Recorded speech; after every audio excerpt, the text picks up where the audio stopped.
Setiap umat percaya bahwa rezeki sudah diatur oleh Tuhan, termasuk kehadiran buah hati di tengah keluarga. Namun tidak sedikit wanita yang diberi cobaan karena sulit memiliki keturunan.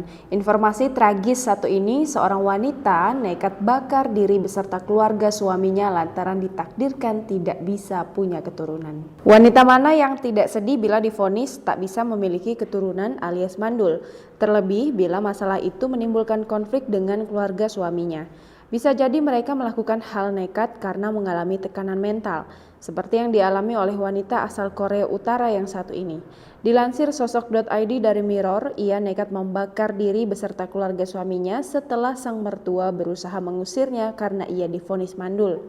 Wanita 30 tahun yang tidak disebutkan namanya itu diketahui menikah dengan putri seorang menteri di Provinsi Hamgyong Utara, Korea Utara.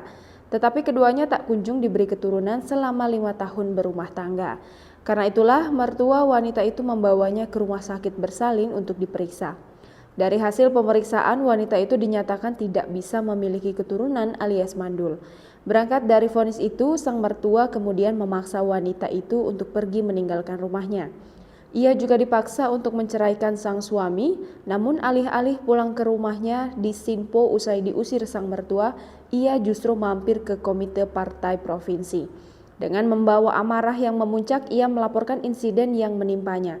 Sayangnya petisi yang dilaporkan wanita itu tidak dapat diproses pada hari Sabtu. Enggan menyerah begitu saja, ia kemudian pergi ke ibu kota Pyongyang dan mengajukan banding ke kantor pusat partai. Lagi-lagi rencana wanita itu gagal total usai seorang pejabat memulangkan karena tidak membawa izin perjalanan, lapor Daily NK.